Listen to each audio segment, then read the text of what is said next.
Once crowned King of England in 1066, William set out to establish control of England. It was essential he secured his position and built an effective government. Firstly, William ensured he was the rightful heir to the English throne. He increased the connection between king and God, suggesting he ruled by the grace of God. This was important. It further secured his right to rule, despite the fact he was not a direct heir to the throne, and it helped to build an effective government. King William I was a forceful character and quickly showed his strength. He instantly increased his power and wealth by taking most land for the crown.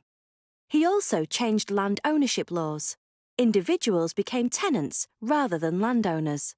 William I clearly defined his central position within government and ensured he was involved in all decision-making. William did retain several key features of the central Anglo-Saxon government. Historian Hugh M. Thomas stated that the English government was more sophisticated than the Norman government. Consequently, his reforms retained the key elements of Anglo-Saxon governance. These included the royal household and the system of writs, which increased in number during his rule. He used them to call armies and to confirm changes to property rights. However, Norman nobles replaced the Anglo-Saxons. William also maintained the Anglo-Saxon system of local government. Shires and hundreds were retained along with their courts. Sheriffs continued to collect royal taxes, manage the estates, and supervise justice. The position of sheriff was granted a high status by William. They became more influential in local government.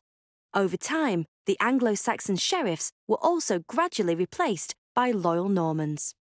The last English earl was removed in 1075. William created new, smaller earldoms, which allowed him to appoint new earls. These were his loyal supporters. The smaller size of the earldoms limited their power and wealth, ensuring they would be unable to rise up against the king.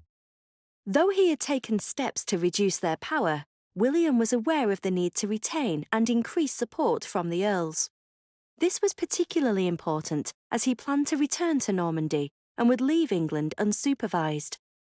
He achieved his goal through regular consultation with the earls. He made them feel important in decision-making.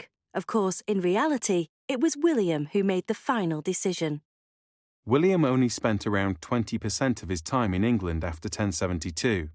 In order to ensure the country ran well in his absence, he appointed regents. A regent is a person appointed to rule on behalf of the king. William appointed trusted friends to this position, including Odo, his half-brother, and Archbishop Lanfranc. Lanfranc was a powerful and decisive character who effectively dealt with the revolt of the earls in 1075.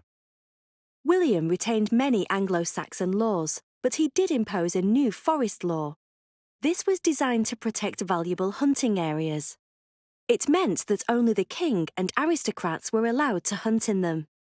Ordinary people were forbidden to hunt or to damage the flora, such as by chopping down trees. This prevented many peasants from accessing much-needed resources, such as meat and firewood. It was a greatly unpopular system of law, but those who broke it faced harsh punishments.